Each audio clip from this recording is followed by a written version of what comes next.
Everyone, तो आज हम बात करने वाले हैं चैप्टर नंबर 8 की, the Ashok the emperor who give up the war. एक ऐसा राजा जिसने युद्ध छोड़ दिया। बट याद रखना, युद्ध कब छोड़ा, उसने जीतने के बाद छोड़ा था, ये बात याद रखना।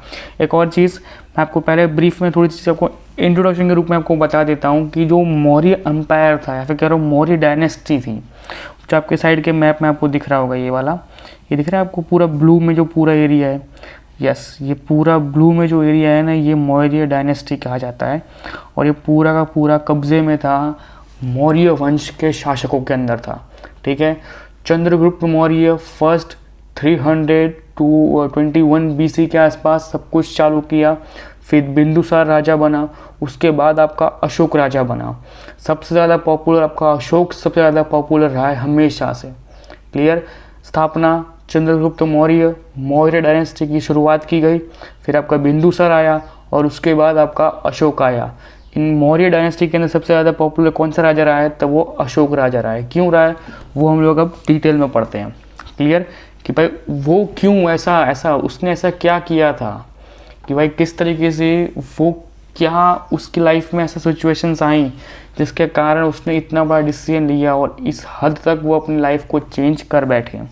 ठीक है, तो पहला पॉइंट आता है कि Ashoka as a unique rulers. क्यों आता है, इन पूरी हिस्ट्री के अंदर जिसने अपनी गाथाओं को, अपनी चीज़ों को इनक्रिप्शंस के रूप में लिखवा के लोगों तक पहुंचाया, लोगों तक एक मैसेज के रूप में अपनी सारी की सारी अच्छे बुरे कर्म, जितने भी कर्म थे उनको, या फिर कोई भी चीज़ उसने बनवाई हो, जैसे कि आज की डेट में हम लोग कहते हैं ना कि शिलालेख करना, ये शिला उद्यान करना, कि कोई भी चीज़ हमने देखी। और जैसे कि नरेंद्र मोदी आज होता है कि जैसे कोई भी स्टेडियम बन रहा होता है तो स्टेडियम में जाके इनोग्रेशंस करते हैं, उनके बाहर उनके साइड में उनकी तिथि लगती है। उस तिथि के अंदर पत्थर से, या फिर कह लो कि अच्छे से संगमरमर के पत्थर के ऊपर उसको कोतर के उसके ऊपर लिखा जाता है कि भाई XYZ प्रधानमंत्री के द्वारा इसका इनोग्रेशन किया गया इस साल के अंदर। बस एग्जैक्टली अशोक ने वो सबसे पहले पूरे वर्ल्ड के अंदर स्टार्ट करने वाला वो पहला यूनिक राजा था, जिसने अपनी सारी प्रशंसाओं को लेके, अपने सारी चीज़ों को लेके उसने लोगों तक पहुंचा और लोगों के बीच में जाके उसने बोला कि ये मैंने करवाया, ये मैंने किया है, यहाँ पर लिख चल। उसने ये शुरू किया था। बस ये एक चीज़ थी कि अशोक ने जो लिपि यूज़ की थी वो प्राकृत लिपि थी, और जो स्क्रिप्ट यूज़ की थी वो ब्राह्मण स्क्रिप्ट थी। क्लियर, जो स्क्रिप्ट थी वो ब्राह्मण थी, जो भाषा थी वो प्राकृत थी। Inscription was written in the Prakrit where the script was used as a Brahmin. Okay, आगे था कि Ashoka view on the Kalinga. अब देखो पूरी सिचुएशन यहीं से शुरू होती है, कलिंगा से। कलिंगा क्या होता है, अशोक चाहता था कि कलिंगा को जीतना। क्यों जीतना चाहता था, क्योंकि कलिंगा उस टाइम पे one of the strongest empire था। इतना भी एम्पायर नहीं था कि उसको कोई जीत नहीं सकता था, बट उसको कलिंग जीतना था। कलिंग से उसका साम्राज्य और भी, उसकी जो सीमाएं थी वो और बढ़ने वाली थी, तो उसको कहीं ना कहीं उस कलिंग को जीतना ही था। समझ रहे हो आप। अब कलिंग को जीतने के बाद उसको होता क्या पता क्या, तो उसके साम्राज्य का और जो हिस्सा था वो और वाइडर स्पेस में पड़ता, और मौर्य डायनेस्टी और लंबे टाइम तक, और बहुत लंबे टाइम तक और सर्वाइव कर पाती।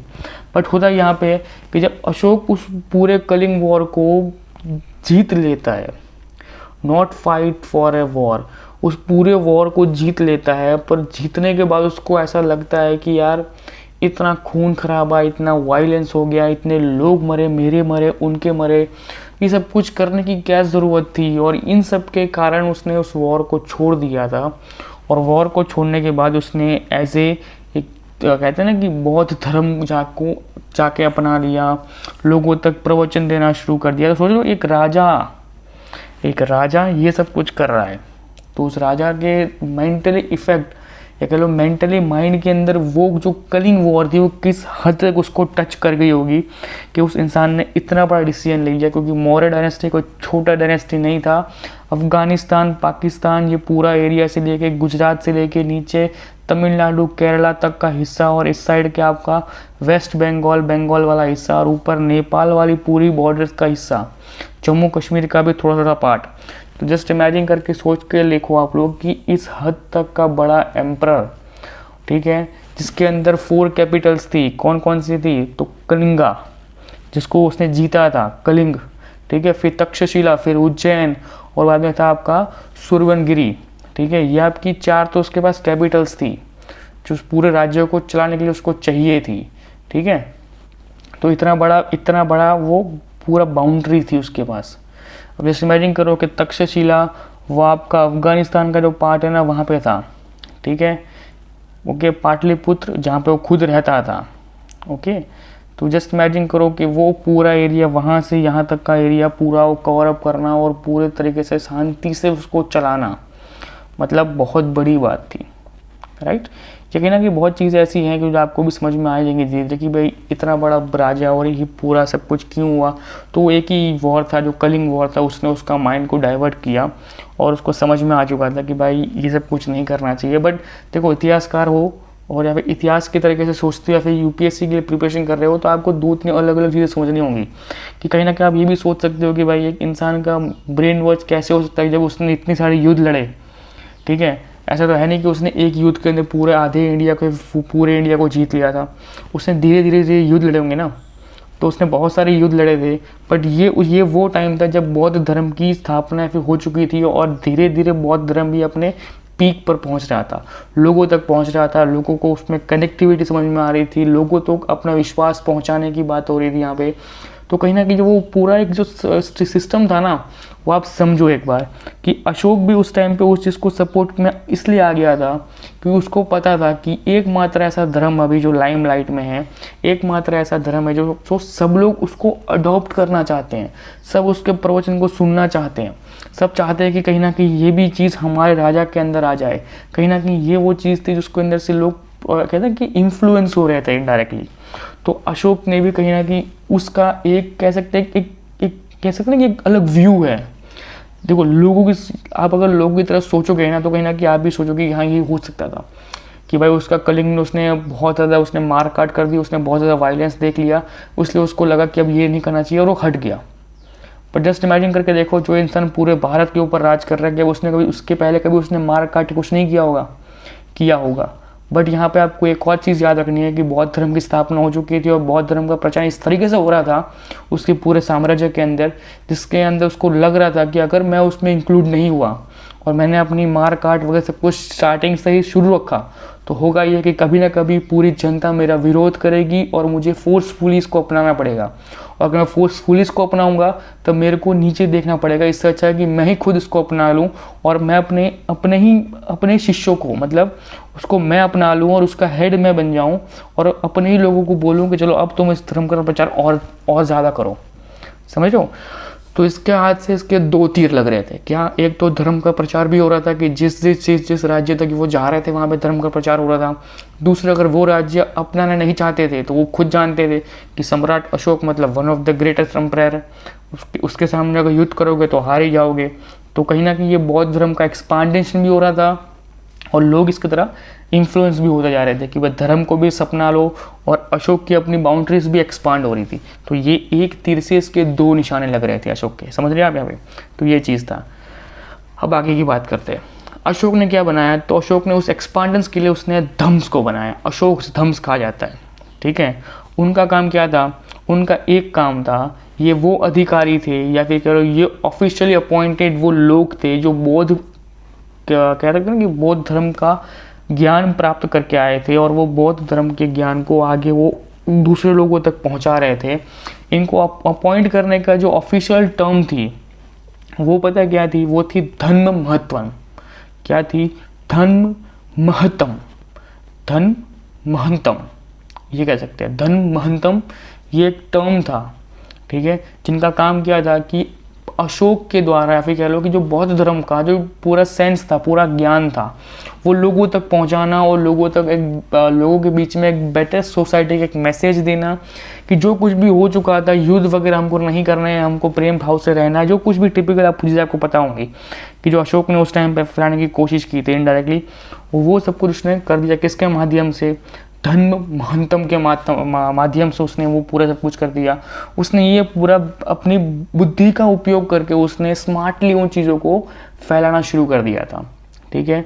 और उसका ये था कि भाई जितनी भी धर्म महत्व चीज़ थी कि जो मुझसे प्रेरित होकर लोगों तक पहुंच रही है वो एक स्मार्टली पहुंचे। ओके, अगला पॉइंट आपका आता है द कैपिटल सिटी मेगास्थनीज। क्या था? मेगास्थनीज। अब मेगास्थनीज का पूरी जो स्टोरी है वो इतनी अच्छी है कि मेगास्थनी का स्टोरी ऐसी है कि वो चंद्रगुप्त, देखो पूरा अगर we come to know about the capital through the Megasthenes who has the ambassador sent to the court of the Chandragupta by the Greek ruler of the western Asia Nicholas, या कह लो सेलुकस निक्टर।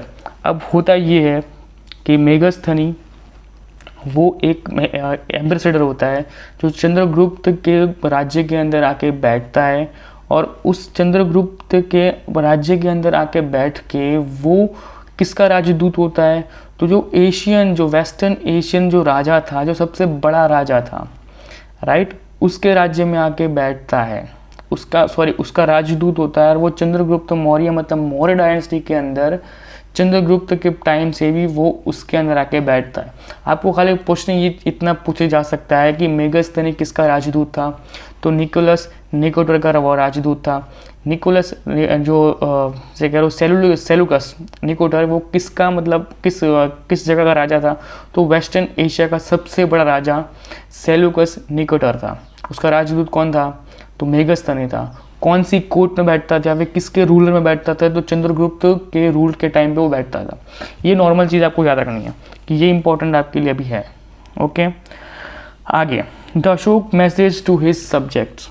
ओके, अब याद रखना जो मैंने को बता दिया था कि जो अशोक का मेन टारगेट था कि उसको लोगों तक अपनी चीज़ें पहुंचानी थी, तो किस तरीके से किया? तो उसने इनडायरेक्टली पिलर्स को बनाया, उसने रॉक्स को बनाया, और उस धम्म के द्वारा, जो धम्म महंतम थे उनके द्वारा उसके अंदर प्रवचन्स लिखवाए, उन धम्म्स को अलग अलग लोगों तक पहुंचाया। धम्म्स को कहा गया कि भाई तुम जितना हो सके उतने विस्तारों में एक्सपांड होते जाओ, आगे जाओ आगे जाओ। तो मैसेज कहाँ कहाँ तक गए? सीरिया, इजिप्ट, ग्रीक, श्रीलंका, ये वो कंट्रीज जिनका उल्लेख हमको मिलता है। बट जस्ट इमेजिन करके देखो कि उसने उस चीज़ के लिए किस हद तक आगे एक्सपांडेशंस किया होगा, राइट। ओके, अब आते हैं फर्स्ट एम्परस के बारे में, जो मेरे को बता चुका कौन सा था? तो चंद्रगुप्त मौर्य, जिसने चंद्रगुप्त मौर्य ने मौर्य एम्पायर या फिर मौर्य डायनेस्टी की स्थापना की थी with the support of the Chanakya and Kautilya. Chanakya कह लो या फिर कौटिल्य कह लो, वो दोनों एक ही इंसान है, ठीक है। उसके समर्थन से उसने पूरी की पूरी मौर्य एम्पायर, जो मौर्य डायनेस्टी थी या फिर जो मौर्य एम्पायर था, वो पूरा का पूरा खड़ा किया था। और इसका आइडिया उनको कहाँ से आता था? तो अर्थशास्त्र की बुक से ये सारे के सारे आइडियाज उसको मिलते थे। किसको? चाणक्य को और कौटिल्य को। दोनों एक ही इंसान है जिसने चंद्रगुप्त मौर्य को मौर्य डायनेस्टी के ऊपर जीत हासिल करवा के उसको उस सीट पे, उस गादी पे बिठाया था। चीज़ याद रखना, चंद्रगुप्त मौर्य का जो ग्रैंडसन था, चंद्रगुप्त मौर्य का जो पुत्र, जो कहते हैं ना कि पुत्र का भी पुत्र, वो था अशोक। और वो इंसान आगे जाके बनता है पूरे मौर्य डायनेस्टी का और इंडिया का सबसे बड़ा राजा, जो धर्म के नाम पे पूरा का पूरा राज्य चलाता है। क्लियर? चंद्रगुप्त मौर्य के बाद अशोक बनता है। क्लियर? ओके, आगे आता है जो मैंने को बताया कि तक्षशिला, पाटलिपुत्र, उज्जैन वगैरह जो आपकी जो मोस्ट इम्पॉर्टेंट पार्ट्स थे, वो उसने कैपिटल्स के रूप में फिर कह रहे हो कि उन चीज़ों को उसने कैपिटल के रूप में आगे दिखा दिया था कि जिससे कि लोगों को पता चले कि भाई ये जो सिटीज़ हैं वो डायरेक्टली राजा के अंडर कंट्रोल्स में है, और अगर इसमें कुछ हमने किया तो राजा हमको छोड़ेगा नहीं। ठीक है, अब होता ये है कि जो कैपिटल्स, जो सिटीज़ थे, वो डायरेक्टली कंट्रोल थे एम्परर के हाथ में।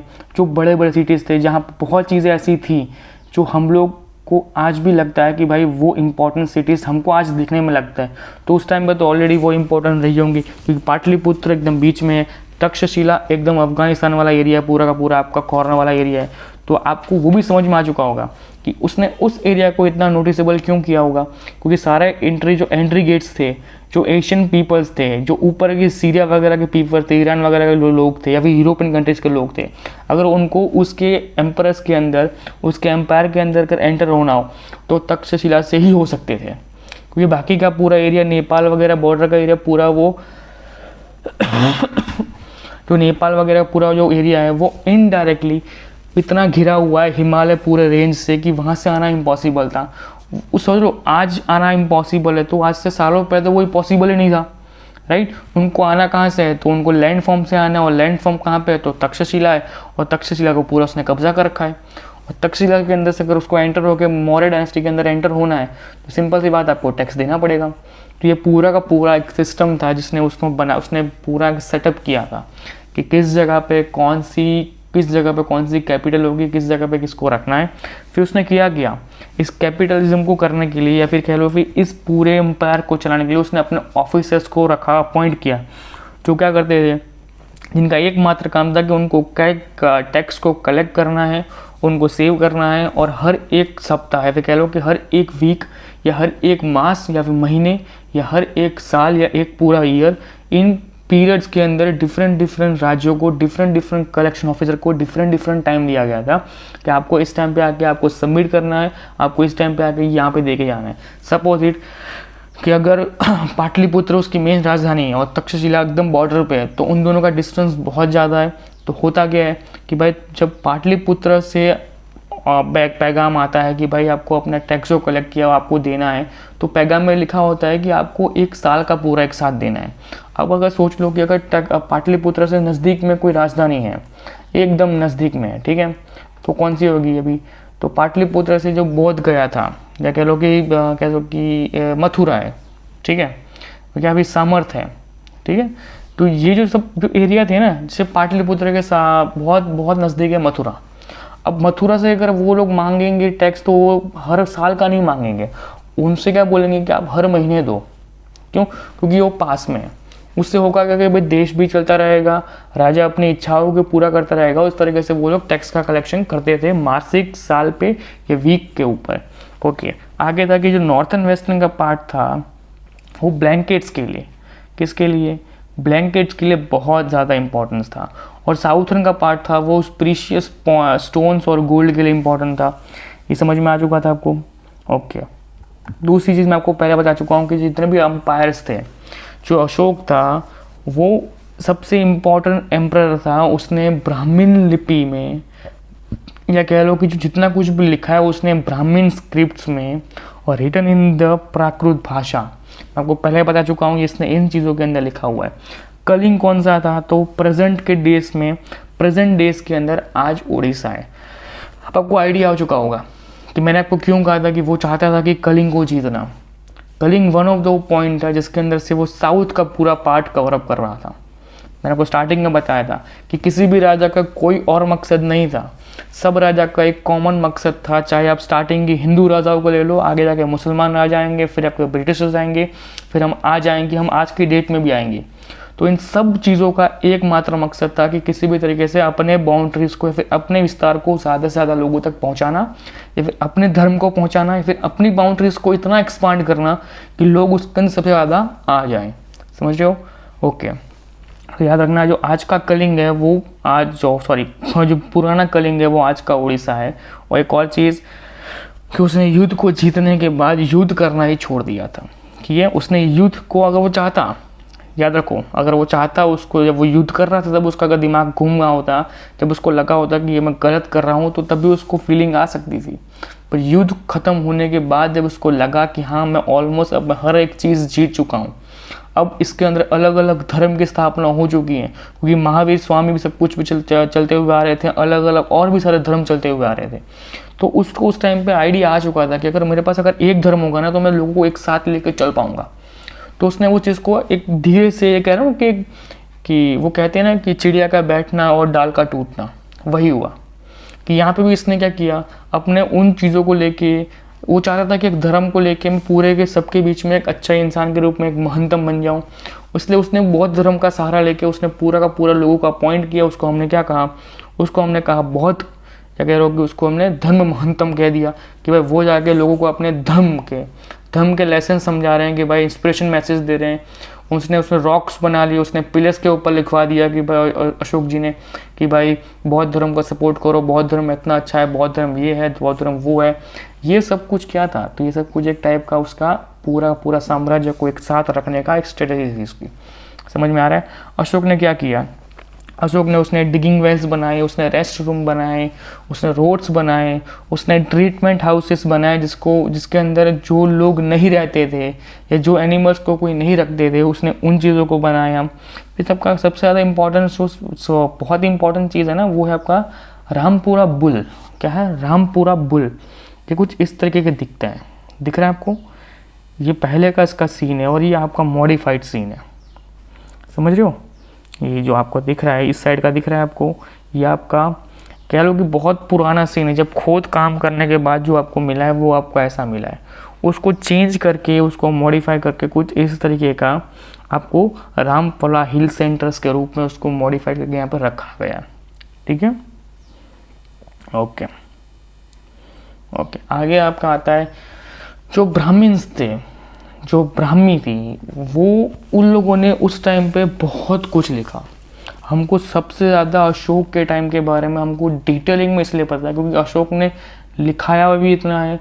और अशोक के टाइम पे ब्राह्मण्स लोगों ने, या फिर कह लो कि जो पुजारी लोग थे, वो प्रीस्ट लोग थे, उनको मज़ा भी उतना आ रहा था, उनको पैसा भरपूर मिल रहा था, वो अपने धर्म का प्रचार अपने मन से कर पा रहे थे, लोग उनकी बातों को सुन भी रहे थे, उसका टेक्स्ट कलेक्शन भी बहुत बढ़िया हो रहा था। तो अशोक के टाइम पे अशोक के बारे में लोगों ने भर भर के लिखा है और अशोक के बारे में हमको हर एक चीज़ डिटेल में पता है। उसका रीज़न ये है कि उस टाइम पे ब्राह्मण्स लोगों ने ब्राह्मी स्क्रिप्ट्स को यूज़ कर ले, पल की भाषा को यूज़ करके उसके बारे में लिखते गए। अब धम्म महंतम कौन थे? जो अशोक के द्वारा ऐसे लोग थे जो प्लेस टू प्लेस जाके धार्मिक चीज़ों के बारे में बात करते थे। अर्थशास्त्र क्या थी? तो चाणक्य की वो बुक थी जिसका आज की डेट में अर्थ होता है इकोनॉमिक्स, जिसका मीनिंग आज की डेट में इकोनॉमिक्स होता है। बट उस टाइम पे उस चीज़ को उसने किसी और चीज़ के लिए, किसी और गणित के रूप में उसको बिठाया था और उसको लिखा। अब 300 BC के आसपास चंद्रगुप्त मौर्य ने मौर्य एम्परर की स्थापना की। 273 की BC के अंदर अशोक ने अपने आप को, अपने रिलीजन्स के बैकग्राउंड को स्थापित किया और चलाया। उसके बाद 232 BC के आसपास में अशोक की डेथ होती है और 185 के आसपास में पूरे पूरे के पूरे मौर्य एम्परर की नींव हिल जाती है। एक बात याद रखना, आपको मैं आज भी बता देता हूँ कि अशोक के बाद जो आपका लास्ट राजा आया था उसके पास, बद्रीनाथ के पास, ठीक है, उसके पास इतनी कैपेबिलिटी या फिर इतनी कैपेसिटीज़ नहीं थी। एक और कंट्रोवर्शियल चीज़ है आपकी यहाँ पे आती है कि आपको बहुत जगह पे 185 लिखा हुआ मिल जाएगा और बहुत जगह पे आपको 184 लिखा हुआ मिल जाएगा। पर इतना कुछ आपको याद रखने की ज़रूरत नहीं है। आपको खाली इतना याद रखना है कि जो आपको स्टार्टिंग का राजा था, जो आपका फर्स्ट राजा था, वो आपका चंद्रगुप्त मौर्य था। क्लियर? इतना आपको याद होना तो भी बहुत इंपॉर्टेंट चीज़ है कि मौर्य एम्पायर की पूरी नींव रखने वाला एक इंसान था। ठीक है, उसके बाद जो उसको हटाने वाला या फिर उसको मिटाने वाला कौन सा राजा था? तो जो कह रहा हूँ कि पूरे अशोक के बाद आपको याद रखो मत, Ashok is the last emperor. Ashok को याद रख लिया, ख़त्म करो, वहाँ से पूरा का पूरा एम्पायर हिल जाता है। अशोक के मरने के बाद कोई सी चीज़ का रिकॉर्ड इतना अच्छे से रखा नहीं गया। समझ में आ गया? तो आज के लेक्चर में इतना ही। ठीक है, तब तक इस वीडियो को लाइक कीजिए, चैनल को सब्सक्राइब कीजिए, लोगों तक इस वीडियो को शेयर कीजिए, जो अपने कॉम्पिटिटिव एग्जाम की तैयारी कर रहे हैं उसको तक ये वीडियो पहुंचाइए। और फिर लास्ट में आपको कहूँगा चैनल को सब्सक्राइब करिए। चलो मिलते हैं नेक्स्ट लेक्चर में। Bye bye, take care.